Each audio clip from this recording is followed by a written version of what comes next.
Welcome to our one shot video of molecular basis of inheritance. तो हम फटाफट से विदाउट वेस्टिंग एनी टाइम फटाफट से इन टॉपिक्स को कर लेंगे आज कवर।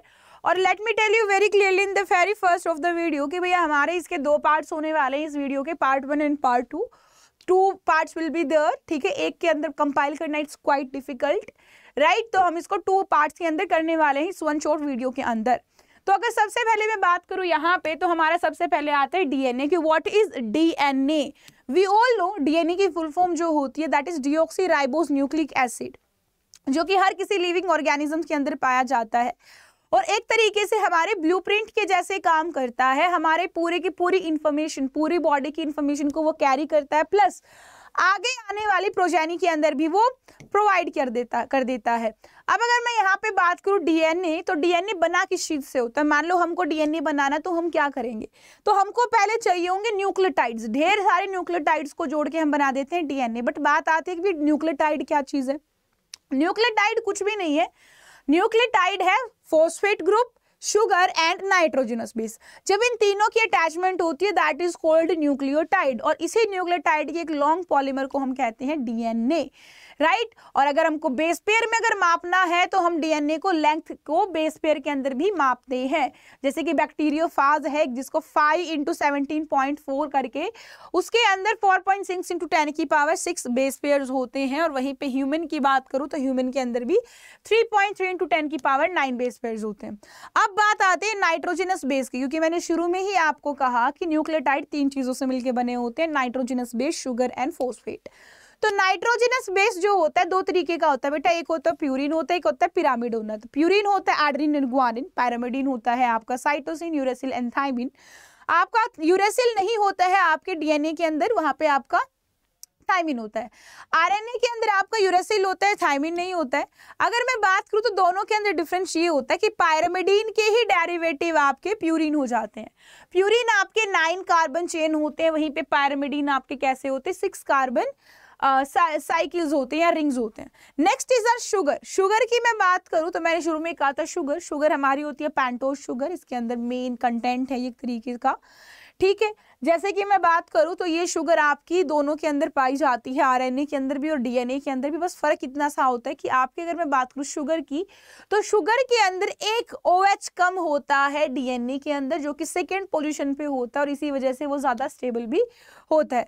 जैसे कि राइबोस शुगर की बात करूं तो राइबोस शुगर कुछ ऐसी नजर आएगी, और आपकी अगर मैं बात करूं डीऑक्सीराइबोस यानी डीएनए वाली शुगर की, तो वो कुछ ऐसी नजर आएगी।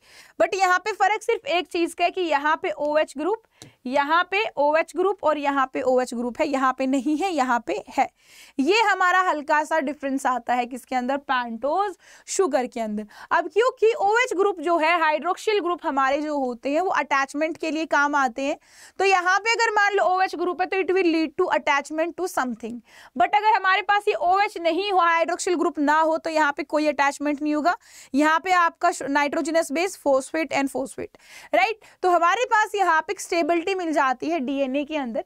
अगर मैं बात करूं पेंटोज शुगर की, तो पेंटोज शुगर के साथ जो आपका यहाँ पे कार्बन नंबर 1 2 3 4 5 होता है, यहाँ पे 5 होता है, तो 1 वाला जो कार्बन होता है यहाँ पे नाइट्रोजनस बेस अटैच करता है, यहाँ पे अटैच करता है कार्बन नंबर 5 के ऊपर आपका शुगर, और कार्बन नंबर 3 के OH ग्रुप के ऊपर जो दूसरा किसी और न्यूक्लियोटाइड का फॉस्फेट यहाँ पे अटैच करके चेन बना देता है, राइट। तो सेम चीज यहाँ लिखी है कि नाइट्रोजनस बेस OH ग्रुप के साथ पहले वाले कार्बन पे अटैच होते हैं, ठीक है, और बनाते हैं एन ग्लाइकोसिडिक लिंकेज, राइट। जैसे कि एडेनोसिन है, हमारा एडेनिन वाला न्यूक्लियर नाइट्रोजनस बेस अटैच किया शुगर पे, तो उसको हम बोल देंगे डीऑक्सी एडेनोसिन। गुआनिन अटैच हुआ है तो हम बोल देंगे डीऑक्सी गुआनोसिन। अगर मान लो साइटिडीन हुआ तो बोल देंगे डीऑक्सी साइटिडीन। यूरेडिन हुआ तो बोल देंगे डीऑक्सी थायमिडीन, हम इसको बोल देंगे, right. I don't think so यहाँ पे कोई इशू हमको किसी भी तरीके का होना चाहिए। अब बात आती है फॉस्फेट ग्रुप की। अगर मैं फॉस्फेट ग्रुप की बात करूँ तो फॉस्फेट ग्रुप एक तरीके से एनर्जी प्रोवाइड करने का काम करता है, और ये हमारे शुगर के ऊपर कार्बन नंबर 5 का जो हाइड्रोक्सिल ग्रुप होता है उसके ऊपर अटैच्ड होता है through a bond called phosphodiester bond. अब हमारे पास 2 न्यूक्लियोटाइड किसके, ये तो हमारा खुद का पेंटोज जो अटैच कर रहा है न्यूक्लियोटाइड पे, बट अगर 2 न्यूक्लियोटाइड अटैच करने हैं तो हम 3rd कार्बन के OH ग्रुप को यूज करने वाले हैं, जिससे हमारा डाइन्यूक्लियोटाइड बन जाएगा। जब हमारी एक पूरी की पूरी फ्री चेन हमारी बन जाती है तो वहां पे हमको ध्यान देने लायक बात ये होती है कि कार्बन नंबर 3, कार्बन नंबर 5, इन दो जगह के ऊपर कार्बन फॉस्फेट हमारा अटैच होता है। तो इसीलिए हम बोलते हैं कि 5 जो आपका होता है और 3 जो आपका होता है। 3 एंड का मतलब है कि वहां पे 3rd कार्बन पे फॉस्फेट अटैच हो रहा है। 5th कार्बन का मतलब है कि 5th वाला जो फॉस्फेट होगा वो किस कहीं और जगह पे अटैच होता है। आई थिंक अभी आप समझ गए होंगे 5 to 3 का क्या पंगा चलता है, वो आपका इधर से आता है, राइट। अब अगर मैं बात करूं तो डीएनए के बारे में कुछ हमारी चीजें आ जाती है, जैसे कि हमको पता है DNA is negative due to phosphate group, DNA is acidic due to nucleus, ठीक है। अब बात करूं यहाँ पे तो हमारा जो डीएनए है वो फ्रेडरिक मिशर ने डिस्कवर किया था 1869 के अंदर, और उन्होंने न्यूक्लियन शब्द यहाँ पे कहा था, ठीक है। लेटर ऑन इसी को हमने डीएनए वगैरह बोल दिया। 1953 के अंदर James Watson and Francis Crick ने इसका स्ट्रक्चर दिया था, डबल स्ट्रैंडेड डीएनए का स्ट्रक्चर दिया था, ठीक है। और अगर मैं बात करूं यहाँ पे तो एरविन शेरगोफ आते हैं। एरविन शेरगोफ ये कहते हैं कि जितने प्यूरिन होंगे एक डीएनए के अंदर पायरामिडीन भी इतने ही होंगे, क्योंकि एडेनिन बॉन्ड करता है थायमिन के साथ, साइटोसिन बॉन्ड करता है ग्वानिन के साथ। जितना % साइटोसिन होगा उतना ही ग्वानिन होगा, जितना % एडेनिन होगा उतना ही % हमारा थायमिन होगा। अब कुछ हमारे साइलेंट फीचर्स है हमारे डीएनए के लिए, जैसे कि हमारे डबल स्ट्रैंडेड डीएनए है उसके क्या क्या फीचर्स है। जैसे कि मैं बात करूं यहाँ पे डीएनए हमारा डबल हेलिकल स्ट्रक्चर होता है, यानी कि एक हेलिकल होगा, लूप होता है, हेलिकल होता है, राइट। बट यहाँ पे जो हेलिकल बना रहा है, जो आपकी एक चेन बन रही है, वो आपके 2 पॉलीन्यूक्लियोटाइड चेन से बनी हुई होती है, जहाँ पे मेन कार्बन हमारा होता है, मेन बैकबोन जो बनी हुई होती है फॉस्फेट से और शुगर से बनी हुई होती है। अब ये 2 चेन आपस में एंटी पोलैरिटी वाला होता है, एक आपका 3 to 5 जाता है तो एक आपका 5 to 3 जाता है। इसके बाद हमारे जो बॉन्ड होता है नाइट्रोजनस बेस के जो बीच में 2 बॉन्ड होगा, हाइड्रोजन बॉन्ड होगा, और इसी से आपकी 2 चेन अटैच करती हैं। हाइड्रोजन जो है 2 फॉर्म बनाएगा, एडेनिन जो है 2 हाइड्रोजन बॉन्ड बनाएगा थायमिन के साथ, साइटोसिन जो है 3 हाइड्रोजन बॉन्ड बनाएगा आपका ग्वानिन के साथ, और आपका इसी तरीके से पूरा यूनिफॉर्म डिस्टेंस बना के रखता है 2 स्ट्रैंड्स के बीच में। इसके अलावा जो हमारा ये कॉइलिंग होता है ये राइट हैंड साइड की तरफ होता है, और जो आपकी पिच होती है हेलिक्स की वो हमारी 3.4 nm होती है, ठीक है। और अगर आपकी बात करूँ एक हेलिक्स की, जब आपका एक डीएनए से कर्व लगाता है, वो जो हेलिक्स लेता है वहां पे आपका कितना डिस्टेंस होता है, 0.34 nm होता है, राइट। अब अगर मैं बात करूं यहाँ पे तो ये हमारा हेलिकल ऐसे होता है, एक के ऊपर एक, दूसरा, तीसरा, चौथा, ऐसे करके आपका एक दूसरे के ऊपर स्टैक्ड होता है, रीजन स्टेबिलिटी हमारी बनी रहे। अब आती है पैकिंग की, कि हमारा जो डीएनए है वो किस तरीके से पैक्ड अप होता है। अब देखिए यहाँ पे अगर मैं बात करूँ आपकी डीएनए की पैकिंग की, तो मतलब कि प्रोकैरियोट और यूकैरियोट के अंदर अलग अलग तरीके से हमारा ये पैकिंग हो रहा होगा। प्रोकैरियोट के अंदर आपका न्यूक्लियस नहीं है, न्यूक्लियस के अंदर न्यूक्लियन होता है, तो ये वाली चीज तो यहाँ होने नहीं वाली है। तो यहाँ पे एक आपके बीच में बॉडी होती है, एक आपका डीएनए होता है या जो आरएनए होता है, जो कि एक प्रोटीन के साथ कंपाइल्ड होता है, जिसको हम कहते हैं nucleoid, and that is our DNA, that is our genetic material, right. अब अगर मैं बात करूँ यहाँ पे प्रोकैरियोट्स के अंदर, तो प्रोकैरियोट के अंदर एक अलग ही चीज हो जाती है। जैसे कि हम बात करते हैं सेल डिवीजन की, तो सेल डिवीजन के टाइम पे हम बात करते हैं कि क्रोमोसोम हमारे सेपरेट हो रहे, क्रोमोसोम नंबर हमारे ये हो रहा है, पेयर बन रहा है, दिस एंड दैट, कंडेंसेशन हो रही है। तो ये जो सारी चीजें हैं ये क्या हो रही होती है, एक्चुअल में डीएनए एक थ्रेड लाइक स्ट्रक्चर होता है, जिसको हम जूम करके जब देखते हैं तो कुछ ऐसा हमको नजर आता है, जूम करके हम देखते हैं तो कुछ ऐसा हमको नजर आता है डबल हेलिकल। जब हम इसको थोड़ा जूम आउट दूर से देखें तो एक धागे जैसा नजर आएगा। अब क्योंकि ये धागा है उलझ पुलझ जाएगा तो गड़बड़ हो जाएगी, तो इसको हम कॉयल करते हैं, जैसे कि एक रील होती है ना, धागे की रील होती है, उसके ऊपर धागे से रोल्ड होता है। ऐसे ही हमारे पास हिस्टोन प्रोटीन होता है, और वो हिस्टोन प्रोटीन के 8 हिस्टोन प्रोटीन के चारों तरफ भी कॉइलिंग होती है, और जब हिस्टोन प्रोटीन के चारों तरफ हमारी कॉइलिंग हो जाती है तो उसको हम कहते हैं न्यूक्लियोसोम। और ऐसे ऐसे बहुत सारे न्यूक्लियोसोम जब कंडेंस हो जाते हैं तो हमारा बन जाता है क्रोमोसोम। क्या बन जाता है भाई, क्रोमोसोम बन जाता है। तो इस तरीके से होती है हमारी पैकिंग। अब जब पैकिंग होती है तो क्रोमोसोम के अंदर कहीं कहीं तो टाइटली पैक होता है, कहीं कहीं आपका लूजली पैक्ड होता है। जहां पे टाइटली पैक्ड होता है उस रीजन को हम बोलते हैं हेटेरोक्रोमेटिन, और जहां पे लाइटली पैक्ड होता है, लूजली पैक्ड होता है, उसको हम कहते हैं यूक्रोमेटिन, राइट। कुछ इस तरीके से कि हमारा जो लूजली पैक्ड है उसको बोल दिया हमने यूक्रोमेटिन, जो हमारा टाइटली पैक है उसको हमने बोल दिया हेटेरोक्रोमेटिन। अब बात आती है कि इसके लिए कुछ एक्सपेरिमेंट भी किए गए थे। जब हमारा जेनेटिक मटेरियल ढूंढा गया, हमको बोला गया कि भैया हाँ जी कुछ हमारे पास जेनेटिक मटेरियल है जो कि हमको ढूंढना है, क्या ये सही है, नहीं है तो क्या है, ये सारी चीजें कुछ वहां पे आई। तो सबसे पहले हमारे पास आते हैं ग्रिफिथ का एक्सपेरिमेंट। अब ग्रिफिथ की बात करूं तो फ्रेडरिक ग्रिफिथ 1928 के अंदर एक एक्सपेरिमेंट करते हैं। वो एक आपका बैक्टीरिया लेते हैं जिसका नाम है स्ट्रेप्टोकोकस न्यूमोना। अब ये जो स्ट्रेप्टोकोकस न्यूमोना बैक्टीरिया है, ये बैक्टीरिया बहुत ज्यादा मिरेकुलस ट्रांसफॉर्मेशन करते हैं, राइट, और अपने चारों तरफ एक आपका ऐसे म्यूसिलेजिनस एक आपकी कवरिंग सी बना लेते हैं जो कि आपका एक पॉलीसेकेराइड से बनी हुई होती है। और क्योंकि वो आपकी पॉलीसेकेराइड या म्यूकस वहां पे है तो इसकी वजह से वहां पे थोड़ा थोड़ा सा शाइनी पोर्शन भी हो जाता है। तो इसी वजह से हम उसको बोलते हैं क्या कि ये हमारा है एस स्ट्रेन। एस का मतलब स्मूथ, और दूसरा एक आपका क्योंकि वो पॉलीसेकेराइड म्यूकस वाली नहीं होती तो उसको हम बोल देते हैं आर स्ट्रेन यानी कि रफ स्ट्रेन। अब यहाँ पे हम क्या करते हैं कि जो बैक्टीरिया था एस स्ट्रेन था उसको हम एक चूहे के अंदर डालते हैं तो हम देखते हैं चूहा मर जाता है। हम आर स्ट्रेन को डालते हैं चूहे के अंदर तो चूहा जी जाता है। तो इसका मतलब क्या है कि जो एस स्ट्रेन है वो विरुलेंट है। फिर हम करते हैं कि एस स्ट्रेन को हीट किल करके मारते हैं, चूहे के अंदर डालते तो चूहा जी जाता है। बट वहीं पे जब एस स्ट्रेन को हीट किल करके और आर स्ट्रेन लिविंग के अंदर हम डालते हैं तो आपका माइस जी मर जाता है। यानी इसका मतलब क्या है कि हमारे पास कुछ ऐसी चीज थी जो एस स्ट्रेन से आर स्ट्रेन के अंदर घुस गई जो कि आपकी लिविंग के अंदर काम कर रही है। यानी कि कुछ ना कुछ चीज तो ऐसी है जो कि ट्रांसफॉर्म करने में हेल्प कर रही है। और यहीं से आपका ग्रिफिथ निकालता है कंक्लूजन कि भैया आर स्ट्रेन जो होता है बैक्टीरिया का वो समहाउ वो कैसे जैसे तैसे भी हीट किल्ड एस स्ट्रेन के उसके अंदर आ जाता है, वो अपने आप को ट्रांसफॉर्म कर लेता है। अब ऐसे ही बहुत सारे ट्रांसफॉर्मिंग प्रिंसिपल्स हमारे यहाँ पे आते हैं और बोलते हैं कि जरूर इसी वजह से हुआ है कि जेनेटिक मटीरियल एस स्ट्रेन से आर स्ट्रेन के अंदर चला गया होगा, इसीलिए सारी चीजें हुई होगी। अब क्योंकि इन्होंने किसी भी तरीके से डीएनए का या फिर किसी भी बायोलॉजिकल चीज का नाम नहीं लिया है, किसी भी चीज का इन्होंने बोला नहीं, इससे ये नहीं प्रूव होता है कि डीएनए है या क्या है। अब यहाँ पे तीन साइंटिस्ट आते हैं, McCarty, MacLeod and Avery Colin.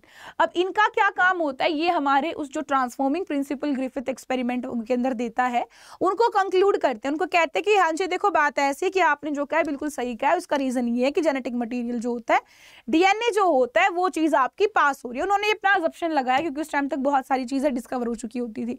But आपको जो नहीं बताना है ना, वो ये नहीं बताना है कि भैया हमारे पास कुछ एंजाइम्स होते हैं जो प्रोटीन को डाइजेस्ट करते हैं जिसको हम कहते हैं प्रोटीएज, कुछ आरएनए को डाइजेस्ट करते हैं जिसको कहते हैं आरएनएज, और कुछ हमारे डीएनए को डाइजेस्ट करते हैं जिसको कहते हैं डीएनएज। बट डीएनएज कभी भी हमारे बॉडी के अंदर नहीं मिलता है। ये चीज बताते हैं Oswald Avery, McCarty and MacLeod, right. अब हमको कैसे पता चलेगा कि जो जेनेटिक मटेरियल है वो हमारा डीएनए है, तो उसके लिए हमारा आता है Hershey and chase experiment. Hershey और चेज एक्सपेरिमेंट क्या करते हैं, वो आपके दो अलग अलग बैक्टीरियाज को लेते हैं। एक बैक्टीरिया के प्रोटीन कोट को आप क्या कर देते हैं, प्रोटीन कोट के अंदर फास्फोरस डाल देते हैं। वहीं पे अगर मैं बात करूं यहाँ पे क्या करूं, सल्फर डाल देते हैं, नॉट फॉस्फोरस। आपका जो प्रोटीन कोट होता है उसके अंदर सल्फर डाल देते हैं, और जो आपका डीएनए होता है वहां पे नाइट्रोजन डाल देते हैं, रेडियो एक्टिव। और जब वो देखते हैं कि भैया वो 3 स्टेप करते हैं, पहले तो इन्फेक्शन कराते हैं, इस बैक्टीरियोफाज को आपके बैक्टीरिया से क्या कराएगा, अटैच कराएगा। अब उसके बाद आपका ब्लैंडिंग कराएगा। ब्लैंडिंग के अंदर क्या होगा कि आपका यहाँ पे बैक्टीरियोफाज अपना जेनेटिक मटेरियल यहाँ छोड़ चुका होगा, दोनों का यहाँ पे। अब क्योंकि जेनेटिक मटेरियल के अंदर किसका रेडियो एक्टिवेशन था, वो आपका रेडियो एक्टिवेशन फॉस्फोरस का था, तो फॉस्फोरस वाला अंदर चला जाता है। जो फॉस्फोरस वाला होता है, फॉस्फोरस वाले के अंदर आपका रेडियो एक्टिवनेस है, तो यहाँ पे हमारे इस डीएनए के अंदर भी रेडियो एक्टिवनेस हो जाती है। बट क्योंकि इसके प्रोटीन के अंदर सल्फर की रेडियो एक्टिवनेस है, तो सल्फर तो आपका बाहर ही रह जाता है और ब्लैंडिंग के टाइम पे बैक्टीरियोफाज की बॉडी भी उतर जाती है। जब हम बाद में देखते हैं बिल्कुल फाइनली, तो हम ये देखते हैं सेंट्रीफ्यूगेशन के टाइम पे कि फॉस्फोरस तो ऐसा है जो हमारे डीएनए के अंदर मिला है, बट आपका सल्फर नहीं मिला है। यानी कि कुछ तो ऐसी चीज है हमारे पास जिसको हम कहते हैं डीएनए, जो कि हमारा ट्रांसफर होता है एक जनरेशन से अदर जनरेशन में। सेम चीज यहाँ पे लिखी है, आप चाहो तो स्क्रीनशॉट ले सकते हो, जो मैंने कहा है सेम टू सेम डिटो चीजें लिखी हैं, ठीक है। 1 2 3 स्क्रीनशॉट डन एंड नेक्स्ट। मेरा काम है कि मैं फटाफट से आपको रिवाइज करा दूं। मैं समझाना नहीं चाह रही हूँ आपके फिलहाल के टाइम पे, क्योंकि समझाने के अंदर बहुत सारी क्लासेस चली जाएंगी। समझे हुए आप हो ऑलरेडी और आपको सिर्फ रिवीजन की जरूरत है, वही रिवीजन क्विक रिवीजन में आपको मैं करा रही हूँ। अब हमारा जो जेनेटिक मटेरियल है, इस जेनेटिक मटेरियल की बेटा कुछ होनी चाहिए क्या, प्रॉपर्टीज। क्या होनी चाहिए, कुछ होनी चाहिए प्रॉपर्टीज। जैसे कि इसके अंदर बहुत सारे रेप्लीकेशन होना चाहिए, रेप्लिका बनाने की एबिलिटी इसके अंदर होनी चाहिए। दूसरा, ये केमिकल स्टेबल होना चाहिए और आपका स्ट्रक्चरली भी स्टेबल होना चाहिए। तीसरा, यहाँ पे कोई भी स्लो चेंज आपका हो तो कैसा हो, स्लो चेंज हो, ठीक है, सडन चेंज ना हो। एंड नेक्स्ट हमारा कि इसके अंदर हमारे क्या हो, मेंडेलियन कैरेक्टर को भी एक्सप्रेस करने की क्षमता हो, जो कि हम पहले पढ़ चुके हैं। अब हमारा आता है आरएनए वर्ल्ड। देखो आरएनए को हम कहते हैं पहला जेनेटिक मटेरियल। क्यों? क्योंकि हमारे पास आते हैं प्रोकैरियोट। प्रोकैरियोट की अगर मैं बात करती हूँ तो आई थिंक आप सभी को मालूम होगा कि प्रोकैरियोट धरती के ऊपर सबसे पहले आए थे, ठीक है। धरती के ऊपर अगर कोई चीज पहले बनी है लिविंग ऑर्गेनिज्म के अंदर तो वो हमारे बने हैं क्या, प्रोकैरियोट बनी है। और प्रोकैरियोट जो होते हैं उसके अंदर आरएनए पाया जाता था, तो मतलब पहले आरएनए देन डीएनए। आरएनए की ही स्टेबल फॉर्म हमारी डीएनए है, ठीक है। अब अगर बात करूं रेप्लिकेशन की, डीएनए रेप्लिकेशन की, तो यहाँ पे हमारे आते हैं वॉटसन एंड क्रिक। वो कहते हैं कि जो हमारे दो स्ट्रैंड है वो दोनों स्ट्रैंड अलग अलग होते हैं। मान लो ये दो स्ट्रैंड है, आपके क्या है, दो स्ट्रैंड है, और जब ये दोनों स्ट्रैंड ऐसे अलग अलग हो जाएंगे, अब ये दोनों एक अलग अलग आपका क्या बनाएंगे, इसके अपोजिट में एक और स्ट्रैंड लेके आएंगे इस तरीके से, और इनको हम कहेंगे कॉम्प्लीमेंट्री। यानी जब दो स्ट्रैंड अलग हो जाएंगे तो वो टेम्पलेट के जैसे बिहेव करेंगे और उनके नीचे कॉम्प्लीमेंट्री स्ट्रैंड आ जाएगा जो बिल्कुल उसका अपोजिट होगा, राइट। और इसी तरीके से हम कहते हैं, क्योंकि हमारा ऐसे डीएनए था तो उधर से ऐसे हो जाता था, मतलब कहने की बात है कि रेप्लिकेशन जब हम करते हैं तो हमारे पास हाफ पैरेंटल बॉडी होती है, तो इसीलिए हम उसको सेमी कंजर्वेटिव नेचर की बात करते हैं। यहाँ पे अगर मैं बात करूं तो हमारे पास एक और साइंटिस्ट आ जाते हैं, मैस्लिन एंड स्टाला। मैस्लिन और स्टाला क्या करते हैं, अपना एक्सपेरिमेंट करते हैं। वो ई कोलाई बैक्टीरिया को लेते हैं, बहुत सारा ग्रो कराते हैं नाइट्रोजनस बेस के अंदर, बट एक हैवी आइसोटोप लेते हैं, that is called N15, that is called N15। अब क्योंकि N15 हैवी है तो वो नीचे बॉटम सेंट्रीफ्यूगेशन के टाइम पे नीचे आ जाता है, ठीक है। उसके बाद उसी बैक्टीरिया को N14 के अंदर ग्रो करा देता है। अब क्योंकि N14 लाइट है और उसके साथ साथ सेमी कंजर्वेटिव की वजह से N15 भी है, तो वो आपका बीच में कहीं आ जाता है। बट वहां पे अगर मैं नेक्स्ट की बात करूं तो हमारे पास फाइनली आ जाता है यहाँ पे कि जब हम 14 के अंदर और ग्रो कराते हैं बैक्टीरियाज को, तो वहां पे क्या होता है, वहां पे हमारे पास क्योंकि सारा का सारा नाइट्रोजनस बेस 14 वाला है, 14 वाला लाइट होता है, हैवी नहीं होता है, तो यहाँ पे हमारे पास एक ऐसी दो तरीके की चीजें बनती है, तो प्योर N14 वाले, एक हमारे हाइब्रिड 14 15 वाले, राइट। तो इस तरीके से हमको पता चलता है कि हमारी यहाँ पे भाई रेप्लिकेशन होती है। जहाँ पे N15 था तो वहाँ पे N14 15 हो गया, N14 15 हो गया, तो इसका मतलब है कि रेप्लिकेशन हमारी होती है। ये सेम चीज लिखी, आप चाहो तो इसके स्क्रीनशॉट ले सकते हो। मैं यहाँ से हट जाती हूँ, आप इसके स्क्रीनशॉट ले लीजिएगा, स्क्रीनशॉट ले लीजिएगा। मैं क्विकली आपको शॉर्ट के अंदर बता रही हूँ ये सारी चीजें, ठीक है। स्क्रीनशॉट ले लीजिएगा इसका, ठीक है। उसके बाद हमारा आता है मशीनरी एंड द एंजाइम्स कि हमारे कैसे कैसे यहाँ पे एंजाइम्स काम आते हैं। देखो अगर मैं बात करूँ यहाँ पे तो हमारे पास दो चीजें होती हैं, अगर आप समझने की कोशिश करें तो यहाँ पे आपके पास क्या होती है, दो चीजें होती हैं। दो चीजें क्या होती है, जरा सी हम कर लेते हैं इनके बारे में बात। जैसे कि हमारे पास अगर रेप्लिकेशन करना है हमको, तो वहां पे कुछ चीजें होती हैं जो कि हमको चाहिए होती है। जैसे कि अगर मैं बात करूं तो हमको चाहिए होता है क्या, हमको चाहिए होते हैं कुछ एंजाइम। जैसे कि हमारा हेलिक्स फॉर्म में होता है डीएनए, तो उसको खोलने के लिए हेलिकेज, ओपन करने के लिए, ठीक है, आगे से आगे न्यूक्लियोटाइड ज्वाइन करने के लिए पॉलीमरेज, और आपका अगर जोड़ने के लिए बात करूं तो लाइगेज। ये तीन एंजाइम हमको चाहिए और साथ में कुछ न्यूक्लियोटाइड भी हमको चाहिए, ठीक है। हमारा एक हेलिकल स्ट्रक्चर होता है और उस हेलिकल स्ट्रक्चर को ओपन करता है यहाँ से हेलिकेज, और ओपन करने के बाद 3 to 5 और 5 to 3 आपके दो जाते हैं, रेप्लिकेशन होना शुरू हो जाता है।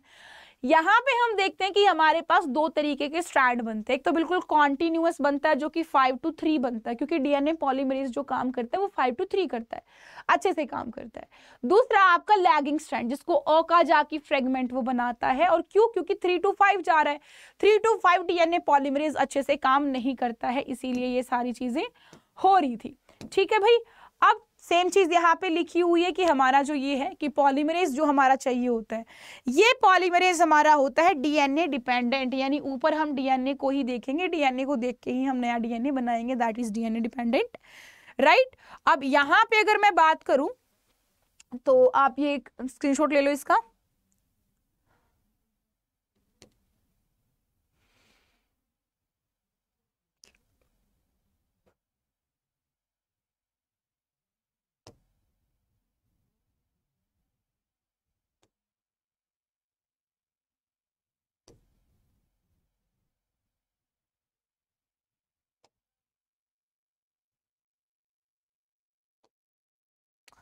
ओके तो यहाँ पे अगर मैं बात करूँ किस चीज का, यहाँ पे अगर मैं बात करती हूँ आपके डीएनए की, तो डीएनए के अंदर क्या होता है, डीएनए के अंदर क्या होता है कि भैया हमारा जो डीएनए है वो एक तरीके से क्या हो जाता है भाई, डीएनए आपका आरएनए भी बनाता है, जिसको हम कहते हैं ट्रांसक्रिप्शन। क्या कहते हैं, ट्रांसक्रिप्शन कहते हैं, जहां पे हमारे आरएनए से डीएनए से क्या बनता है, आरएनए बनता है। तो ट्रांसक्रिप्शन की भी एक पर्टिकुलर प्रोसेस होती है, ठीक है। ये मैं हट जाती हूँ, साइड से हट जाती हूँ, जहां पे हमारे क्या हो जाएंगे, पूरे के पूरे भाई एक तरीके से आरएनए बन जाएगा। बस इतना फर्क होगा कि जो हमारा आरएनए बनेगा क्या हो जाएगा, उसके अंदर यूरेसिल होता है, उसकी जगह पे थाइमीन नहीं होता है, ठीक है।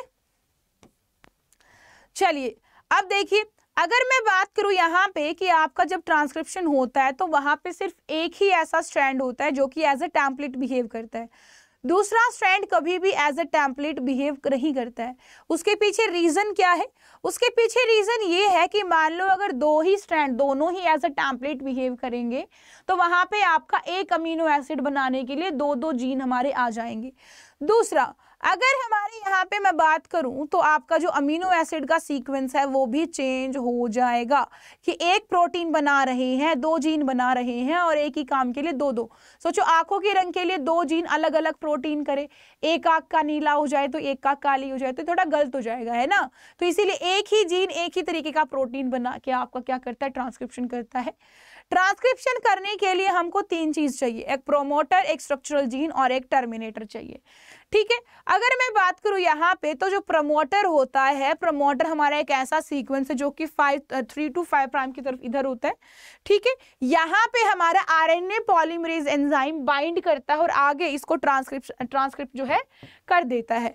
टर्मिनेटर एक ऐसा रीजन होता है जहां पे हमारा ट्रांसक्रिप्शन जो है रुक जाता है और स्ट्रक्चरल जीन के अंदर यहाँ पे इस डीएनए को देख के नीचे आरएनए बन जाता है। क्या देख के, सिर्फ इतना सा पोर्शन देख के, ठीक है। अब देखो यहाँ पे जहां पे हमारा प्रमोटर होगा उसका अपर जो होगा ना, जहां पे हमारा 3 प्राइम होगा उधर हमारा प्रमोटर होता है हमेशा।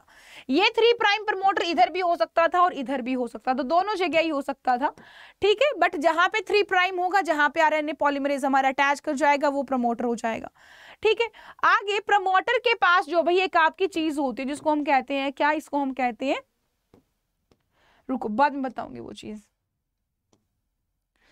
प्रमोटर के पास भैया एक आपका होता है क्या, सिग्मा फैक्टर होता है जिसके साथ आरएनए पॉलीमरेज अटैच करता है, और टर्मिनेशन के अंदर रो फैक्टर होता है जिसके साथ अटैच करके वो टर्मिनेट हो जाता है। अब यहाँ पे अगर मैं बात करूं प्रमोटर की और टर्मिनेटर की, तो आपका ये हमेशा ही कहाँ मिलेगा, हमारा जो स्ट्रक्चरल जीन होता है उसको बीच में कैरी करके रखता है ये, राइट। आप इसको चाहो तो नोट डाउन करके रखिए, मैं एक तरफ ही रहती हूँ ताकि आपको ये फटाफट आप पढ़ भी ले, आप समझ भी ले मैं क्या कह रही हूँ, ठीक है भाई। चलिए अब देखो, जो हमारा ट्रांसक्रिप्शन यूनिट या फिर जो हमारा जीन होता है वो है क्या, एक तरीके से हम कहते हैं ट्रांसक्रिप्शन यूनिट है। ट्रांसक्रिप्शन यूनिट का सीधा सा मतलब ये है कि ये हमारा फंक्शनल जीन है जो बनने वाला है, और उसी को हम बोलते हैं क्या, उसी को हम बोलते हैं एक तरीके से सिस्ट्रोन। सिस्ट्रोन का मतलब क्या होता है कि हमारा एक छोटा सा सेगमेंट डीएनए का जो कि पॉलीपेप्टाइड चेन बनाएगा, ठीक है। हमारा जो स्ट्रक्चरल जीन होता है जो ट्रांसक्रिप्शन के अंदर पार्टिसिपेट करता है, अगर मान लो उस एक जीन से एक ही प्रोटीन बन रहा है तो दैट इज कॉल्ड मोनोसिस्ट्रोनिक। मान लो बहुत सारे बन रहे एक ही जीन से, दैट इज पॉलीसिस्ट्रोनिक। मोनोसिस्ट्रोनिक हमारे यूकैरियोट में मिलता है, पॉलिस के अंदर मिलता है, बैक्टीरिया के अंदर मिलता है, प्रोकैरियोट के अंदर मिलता है। प्रोकैरियोट के अंदर मोनोसिस्ट्रोनिक कंडीशन होती है, हर एक जीन एक ही प्रोटीन बनाता है। हालांकि और उसके अंदर आपका सिस्ट्रोन के अंदर भी एक जीन को बनाने के अंदर भी दो तरीके की चीजें आ जाती है, एक एक्सोन और एक आपके इंट्रोन।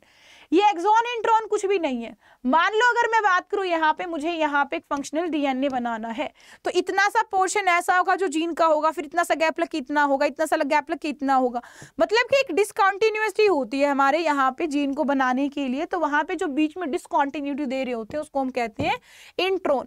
इंट्रोन किसी भी चीज को कॉर्ड नहीं करते हैं, किसी भी चीज को कॉर्ड नहीं करते हैं इंट्रॉन। तो हमारे जो इंट्रॉन होते हैं बेटा लोग, वो कैसे होते हैं, नॉन कोडिंग होते हैं। कैसे होते हैं, नॉन कोडिंग होते हैं, और उनको एक्सोन के द्वारा निकाल दिया जाता है। एक्सोन होते हैं हमारे क्या, कोडिंग सीक्वेंस, राइट। अब अगर मैं बात करूं तो ये अगर मैं बात करूं यहाँ पे, तो हमारे पास जो यहाँ पे इंट्रॉन होता है उसको निकाला जाता है और ये मैच्योर आरएनए के अंदर नहीं होता है। अब बात ये आती है कि जो हमारे आरएनए हैं वो कितने टाइप के हैं। तो आरएनए हमारे नॉर्मली 3 टाइप के होते हैं। एक आपके होते हैं एमआरएनए, एक आपका होता है कैसा टीआरएनए, एक होते हैं आरएनए। एमआरएनए मैसेंजर नाम से पता चल रहा है, टीआरएनए ट्रांसफर नाम से पता चल रहा है, आरआरएनए राइबोसोमल आरएनए नाम से पता चल रहा है। ठीक है, अगर मैं इनके फंक्शन की बात करूं तो एमआरएनए एक तरीके से आपकी टेम्पलेट देता है और इस टेम्पलेट से ही हमारा क्या बनता है, आगे जाके प्रोटीन बनेगा। टीआरएनए अमीनो एसिड्स को ढूंढ ढूंढ के लेके आएगा और वो आपका लगा देगा जिससे हमारा प्रोटीन बन के लेके आए। आर का काम होता है सिंथेसाइज करना, यानी कि आपका आर आरएनए से डॉन की तरह बैठ जाएगा एमआरएनए के ऊपर और टीआरएनए उसको ला ला के देगा सब कुछ और आपका आर आरएनए उसको बनाता हुआ चलेगा प्रोटीन को। ठीक है, ये चीज आपको याद रखनी है, चाहे तो उसका स्क्रीनशॉट ले लो।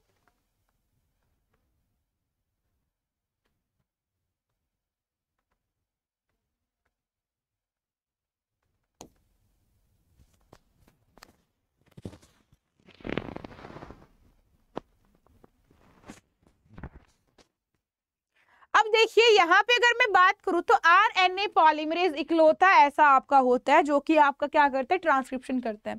ठीक है, नहीं तो अगर मैं बात करूं तो आपका जो इनिशिएशन फैक्टर होता है वहां पे रो सिग्मा फैक्टर होता है, टर्मिनेशन वाले के अंदर रो फैक्टर होता है। ठीक है, तो ये दोनों आपके स्टार्ट और एंड करने का काम करता है, बट बीच में जो आपका जीन बनता है वो सिर्फ और सिर्फ आपका आरएनए पॉलीमरेज की वजह से बनता है। ठीक है, अब यहाँ पे अगर मैं बात करूं तो आरएनए पॉलीमरेज एक तरीके से क्या काम करता है, आगे से आगे न्यूक्लियोटाइड जोड़ने का काम करता है। जब रो फैक्टर आ जाता है तो आरएनए पॉलीमरेज भी हट जाता है और हमारा क्या बन जाता है, कंप्लीट आरएनए वहां पे भाई बन जाता है। अब अगर मैं बात करूं हमारे डीएनए डिपेंडेंट और आरएनए पॉलीमरेज के फंक्शन की, तो जैसा कि मैंने बताया तो ये पूरी इलोंगेशन की प्रोसेस करता है, सिग्मा फैक्टर के साथ बाइंड करता है, टर्मिनेशन के साथ बाइंड करके गिर जाते हैं नीचे और हमारा आरएनए पॉलीमरेज क्या हो जाएगा, भी कंप्लीट रूप से काम कर चुका होगा जब ये गिर जाएगा कुछ इस तरीके से। ये हमारे पास यहाँ पे सिग्मा फैक्टर है, इस सिग्मा फैक्टर के साथ हमारा आरएनए पॉलीमरेज बाइंड करेगा और इधर से इधर हमारा आरएनए बनाता चलेगा। ठीक है, और टर्मिनेटर पे आके दोनों के दोनों नीचे गिर जाएंगे। ठीक है, ये हमारा होता है प्रोसेस ट्रांसक्रिप्शन का। अगर मैं बात करूं यूकैरियोट के अंदर, तो यूकैरियोट के अंदर ये आरएनए पॉलीमरेज 3 तरीके के होते हैं, RNA polymerase 1, RNA polymerase 2 and RNA polymerase 3। ठीक है, अब यहाँ पे अगर मैं बात करूं तो हमारे ये सारे के सारे अलग अलग तरीके के आरएनए बनाते हैं। जैसे कि पॉलीमरेज 1 है, आरएनए बनाता है, पॉलीमरेज 2 है, ये हमारा क्या बनाता है, एचएनआरएनए बनाता है। एचएनआरएनए ही आगे जाके एमआरएनए में कन्वर्ट होता है। आपका पॉलीमरेज 3 है, टीआरएनए, एसआरआरएनए और एसएनआरएनए ये हमारा बनाता है। अब अगर मैं बात करूं यहाँ पे तो एक दूसरी चीज भी हमारी आ जाती है कि यहाँ पे हम इंट्रॉन्स को हटाते हैं और जब हम इंट्रॉन्स को हटाते हैं तो उसको हम कहते हैं स्प्लाइसिंग। उसको हम क्या कहते हैं, स्प्लाइसिंग कहते हैं। तो हम यहाँ पे 2-3 चीजें करते हैं, एक हम करते हैं कैपिंग, एक करते हैं टेलिंग, और कैपिंग टेलिंग करने के बाद हम उसकी स्प्लाइसिंग करते हैं, यानी कि इंट्रॉन को हटाते हैं। सबसे पहले तो हम क्या करेंगे, कैपिंग करते हैं, जहां पे हमारे पास क्या किया जाता है, जो एचएनआरएनए है उस एचएनआरएनए के ऊपर एक मिथाइल गुआनोसिन ट्राइफॉस्फेट को हम जोड़ देते हैं 5 एंड की तरफ, जिसको हम कहते हैं कैपिंग। टेलिंग में क्या होता है, जो 3 एंड होता है, 3 एंड की तरफ हम एडेनाइलेट रेजिड्यू को जोड़ देते हैं, उसको हम कह देते हैं टेलिंग। ठीक है, यानी कि आपका 5 एंड की तरफ मिथाइल का जुड़ जाना, दैट इज कैपिंग। अगर मैं बात करूं आपकी किसकी, एडेनालाइट की, वो जुड़ जाए आपके कहां पे, 3 एंड की तरफ, तो दैट इज टेलिंग। अब ये होने के बाद आपका क्या आ जाता है, एक तरीके से आपका जो एचएनआरएनए है उसको हम बोल देंगे एमआरएनए, क्योंकि यहां से हमारे पास क्या हट चुकी होगी, सारे के सारे जो इंट्रोन है, ये सारे के सारे इंट्रोन हट के देखो सिर्फ और सिर्फ आपका कैसा पोर्शन रह जाता है, एमआरएनए वाला रह जाता है। तो ये हमारा होता है क्या, ये हमारा होता है भैया